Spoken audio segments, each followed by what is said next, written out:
Hello students, welcome to the Gyan Ganga Academy's interactive classes.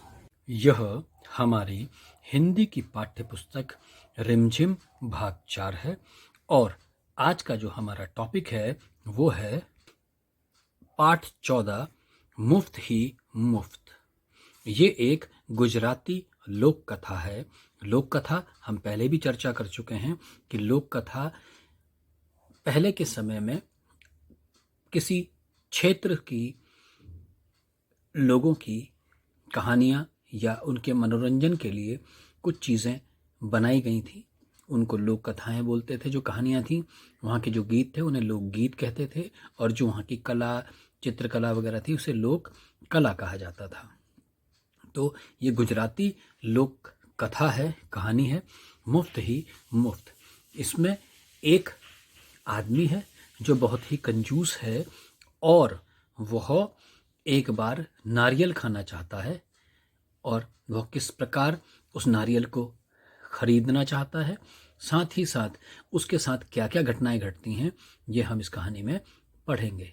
आप भी जानना चाहते हैं वो कहानी क्या थी और किसकी थी? तो अगर जानना चाहते हैं तो चलिए शुरू करते हैं ये कहानी मुफ्त ही मुफ्त। एक दिन भीखू भाई का मन नारियल खाने का हुआ। भीखू भाई ये हैं। नारियल खाने का मन हुआ। ताजा मुलायम कसा हुआ शक्कर के साथ। ताज़ा हो, मुलायम हो और कसा हुआ मतलब जिसको हम जैसे कसते हैं, किसमें? कद्दूकस होता है एक, जिसमें जैसे आपके घर में भी होगा, किचन में मम्मा से पूछेंगे तो वो बताएंगी कि कद्दूकस होता है जिसमें किसी चीज़ को कसते हैं और उसके छोटे छोटे कण हो जाते हैं। तो कसा हुआ होना चाहिए नारियल वो, और उसके साथ शक्कर यानी चीनी मिला के उसके साथ खाएंगे, बड़ा मज़ा आएगा। ये सोचते ही हम उसको मुंह में स्वाद आ गया। उसके बारे में सोचते ही भीखू भाई ने अपने होठों को चटकारा ऐसे करके जो आवाज़ आती है ना होठों से, उसे बोलते हैं चटकारा। चटकारा लिया। वाह, क्या मीठा मीठा सा स्वाद होगा। लेकिन एक छोटी सी समस्या थी, घर में तो एक भी नारियल नहीं था। ओहो, अब मुझे बाजार जाना पड़ेगा। उन्होंने अपनी पत्नी लाभूबेन से कहा। ये बात उन्होंने किससे कही? अपनी पत्नी, उनकी पत्नी का नाम था लाभू बहन। बहन की जगह गुजराती में बेन बोलते हैं, लाभू बेन, राइट। अब बहन क्यों बोला? वहां पर बेन बोला जाता है किसी भी स्त्री को, राइट। तो उनकी पत्नी का नाम कहाँ पर? गुजरात में। तो उनकी पत्नी का नाम था लाभू बेन, राइट। तो उन्होंने अपनी पत्नी को कहा कि ओहो, अब घर में नारियल नहीं है तो उन्हें बाजार जाना पड़ेगा। तो लाभू बेन ने अपने कंधे उचकाकर बोली। कंधे उचकाकर बोलना मतलब कंधों को ऊपर उछालते हुए या मटकाते हुए बोला। क्या बोला? खाना है तो जाना है। एक समस्या और थी। भीखू भाई ने कहा पैसे खर्च करने पड़ेंगे। लाभू बेन बोली, हाँ पैसे तो खर्च करने पड़ेंगे। अब तक तो तुम्हें पता चल गया होगा कि भीखू भाई जरा कंजूस थे। कंजूस जो सब कुछ फ्री में या कम पैसों में खरीदना चाहे या लेना चाहे उसे कंजूस बोलते हैं। वे सीधे खेत में बूढ़े बरगद के नीचे जाकर बैठ गए। बूढ़ा बरगद यानी बूढ़ा मतलब बहुत पुराना कोई बरगद का पेड़ था, उसके नीचे जाकर बैठ गए और सोचने लगे, क्या करूं मैं, क्या करूं? बाजार जाऊं न जाऊं, पैसे खर्च होंगे, लाऊं कि नहीं लाऊं, यही कुछ सोचने लगे। मगर नारियल खाने के लिए जी ऐसा ललचाया कि वे जल्दी घर वापस लौटकर लाभू बेन से बोले, अच्छा मैं बाजार तक हो आता हूँ, पता तो चले कि नारियल आजकल कितने में बिक रहे हैं। जूते पहनकर छड़ी उठाकर भीखू भाई निकल पड़े। बाजार में लोग अपने अपने कामों में लगे थे। भीखू भाई ने इधर कुछ देखा, उधर कुछ उठाया और दाम पूछा। दाम मतलब कीमत पूछी। देखते पूछते वे नारियल वाले के पास पहुंच गए। ए नारियल वाले, नारियल कितने में दोगे? भीखू भाई ने पूछा।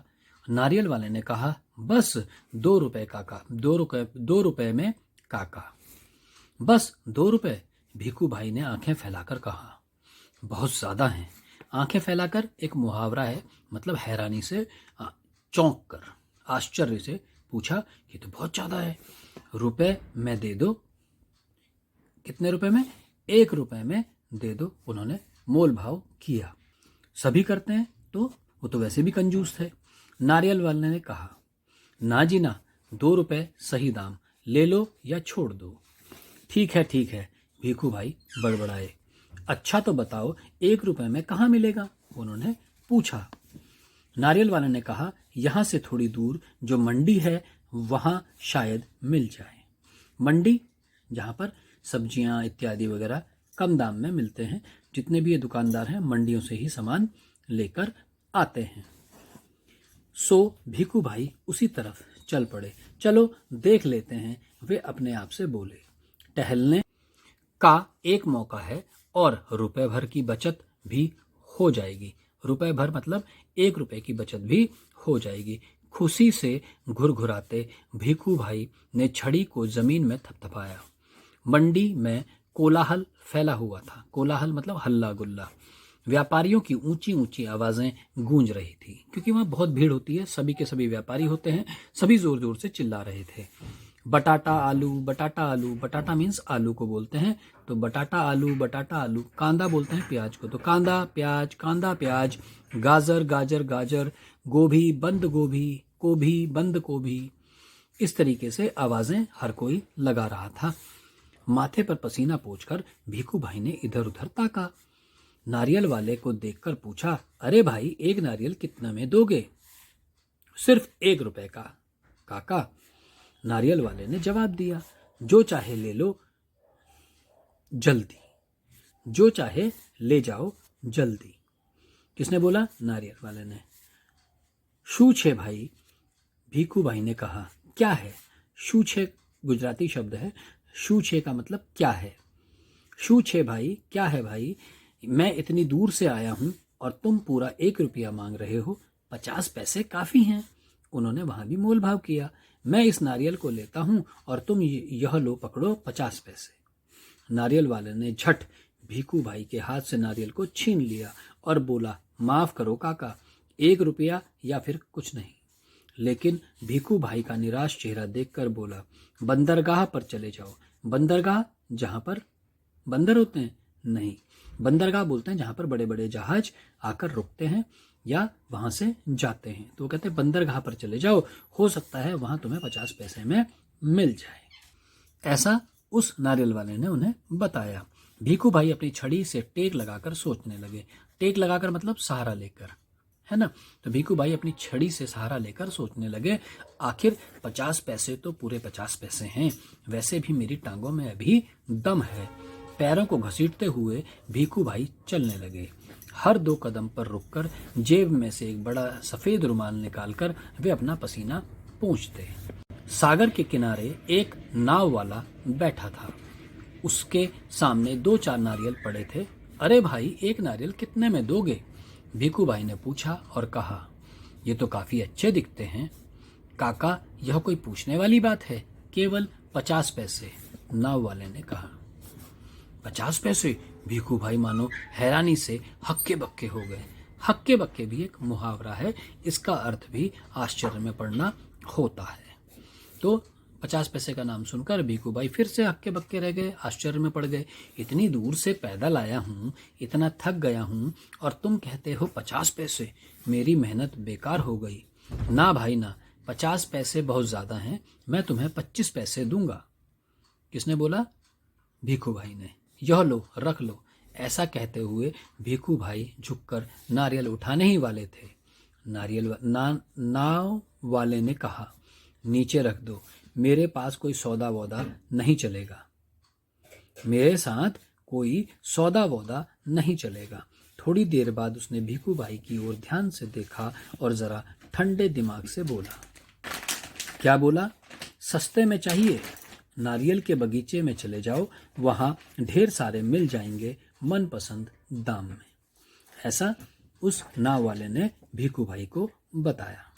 भीखू भाई ने फिर अपने आप को समझाया, इतनी दूर आया हूं, अब बगीचे तक जाने में हर्ज ही क्या है। सच बात तो यह थी कि वे काफी थक चुके थे। मगर 25 पैसे बचाने के ख्याल से ही उनमें फुर्ती आ गई। फुर्ती मतलब जोश आ गया। एक बार फिर से वो तैयार हो गए जाने के लिए। भीखू भाई ने सोचा 2 गुना ज्यादा चलना पड़ेगा, पर 4 आने बच भी तो जाएंगे, और फिर कोई भी चीज मुफ्त में कहाँ मिलती है।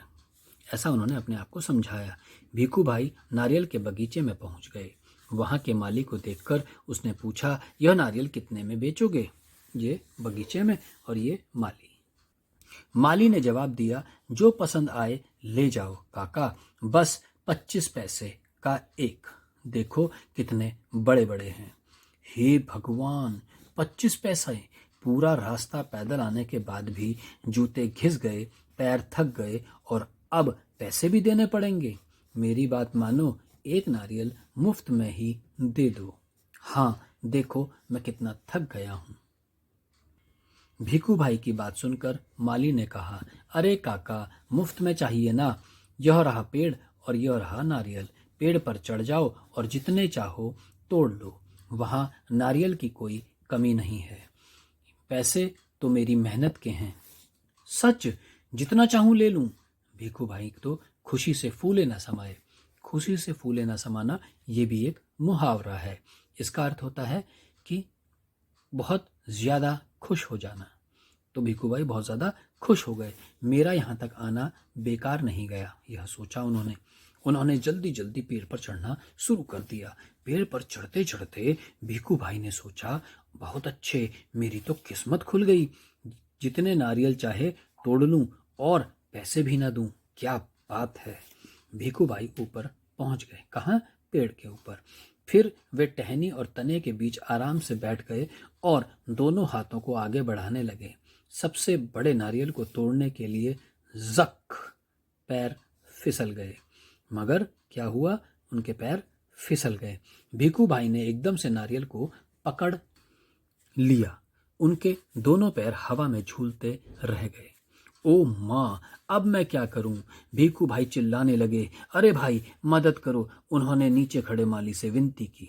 विनती की मतलब प्रार्थना की। माली ने कहा, वो मेरा काम नहीं काका, मैंने सिर्फ नारियल लेने की बात कही थी। बाकी सब तुम्हारे और तुम्हारे नारियल के बीच का मामला है। पैसे नहीं खरीदना नहीं, बेचना नहीं और मदद नहीं, सब कुछ मुफ्त।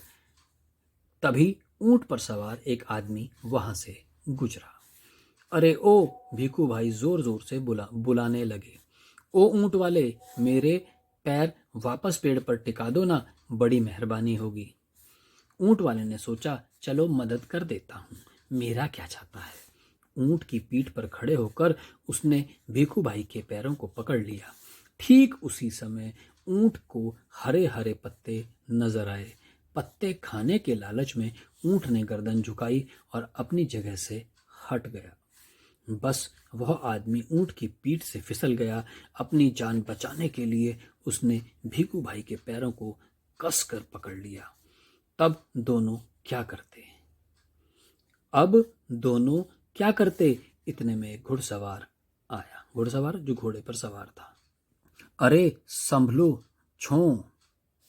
पेड़ से लटक के दोनों पुकारने लगे, सुनो भाई, कोई बचाओ बचाओ। घुड़सवार को देखकर भीखू भाई ने दुहाई दी, ओ मेरे भाई, मुझे पेड़ पर वापस पहुंचा दो। दुहाई मीन्स प्रार्थना करी, गिड़गिड़ाना। हम 1 मिनट भी नहीं लगेगा, मैं घोड़े की पीठ पर चढ़कर इनकी मदद कर देता हूं। यह सोचकर घुड़सवार घोड़े पर उठ खड़ा हुआ। लेकिन कौन कहता है कि घोड़ा ऊंट से बेहतर है। हरी हरी घास दिखाई देने पर तो दोनों एक जैसे ही हैं। घास के चक्कर में घोड़ा जरा आगे बढ़ा और छोड़ चला अपने मालिक को ऊंट वाले के पैरों से लटकते हुए। 1, 2 और अब तीनों के तीनों झूलते रहे नारियल के पेड़ से। काका काका, कस के पकड़े रहना। हाँ, घुड़सवार ने पसीना पसीना होते हुए कहा, अब तक जब तक कोई बचाने वाला ना आए कहीं छोड़ ना देना, मैं आपको 100 रुपए दूंगा।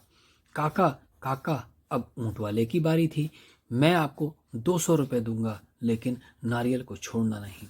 100 और 200, बाप रे बाप, 300 रुपए। भीखू भाई का सिर चकरा गया। सिर चकराना मतलब ये भी एक मुहावरा है, सिर चकरा गया। इसका मतलब उलझन में पड़ गए। क्या हो गया? इतना सारा पैसा। खुशी से उन्होंने अपनी दोनों बाहें को फैलाया और नारियल गया हाथ से छूट।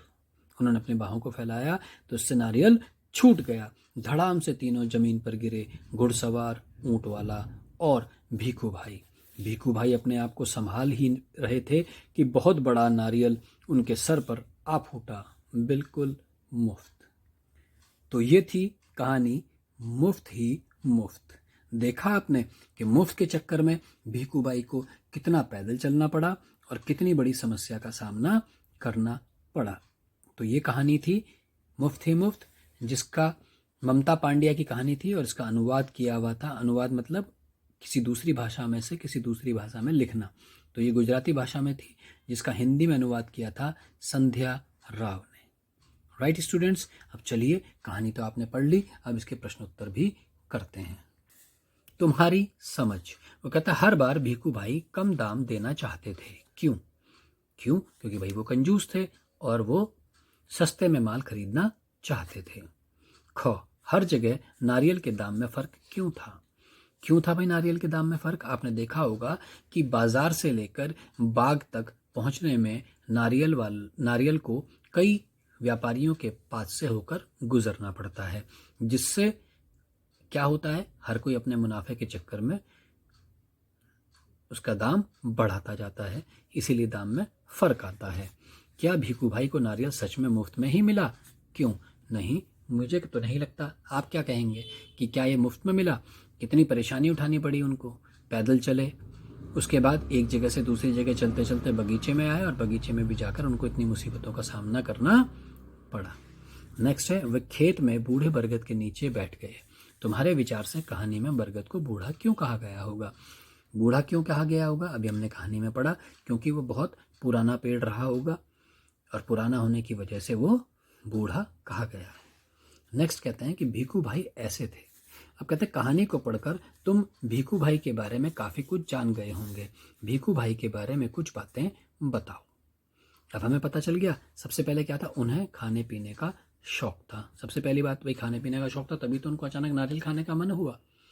दूसरा, वो बहुत कंजूस थे।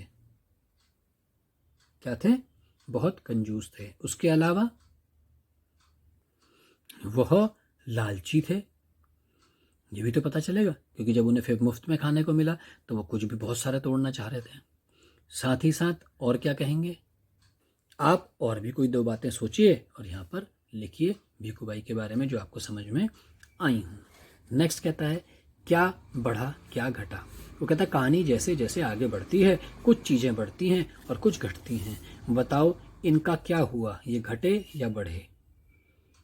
क्या कहना चाह रहे हैं? कहानी बढ़ी जैसे आगे आगे तो बहुत सारी चीज़ें हुई, तो अब आप बताइए कि क्या चीज़ें बढ़ी और क्या चीज़ें कम हुई। तो कहते हैं नारियल के दाम ये तो घटे, है ना। भीखू भाई का लालच बढ़ता गया, रास्ते की लंबाई बढ़ती गई और भीखू भाई की थकान भी बढ़ती गई।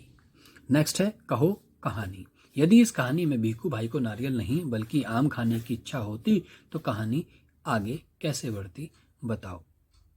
तो उसके लिए क्या होता? ठीक उसी प्रकार होता कि भाई वो आम खाने के लिए घर से बाहर खरीदने के लिए बाहर निकलते हैं, उसके बाद सस्ते के चक्कर में वो कहीं से कहीं पहुंच जाते और उसके बाद बगीचे में तोड़ते समय वो भी, क्योंकि अब जो आम का पेड़ होता है वो इतना ऊंचा तो नहीं होता, लेकिन हो सकता है कि वो नीचे गिर के हाथ पैर उनके टूट भी सकते थे या उन्हें और कोई चोट लग सकती थी, है ना। नेक्स्ट कहता है बात की बात। कहानी में नारियल वाले और भीखू भाई की बातचीत फिर से पढ़ो, अब उसे अपने घर की बोली में लिखो। हिंदी में ही है, आप भी उसे हिंदी में यहाँ पर लिख सकते हैं उनकी बातचीतों को, ठीक है, नारियल वाले की और भीखू भाई की। नेक्स्ट कहता है शब्दों की बात। नाना नानी, पतीली पतीला। ऊपर दिए गए उदाहरणों की मदद से नीचे दी गई जगह में सही शब्द लिखिए। यानी क्या है, स्त्रीलिंग और पुल्लिंग। जैसे नाना पुरुष है और नानी स्त्री है, इसी प्रकार पतीली स्त्रीलिंग शब्द है और पतीला पुल्लिंग, यानी कि जिसमें किसी के पुरुष होने का पता चलता है उसे पुल्लिंग, और जिसमें किसी के स्त्री का होना पता चलता है तो स्त्रीलिंग होता है।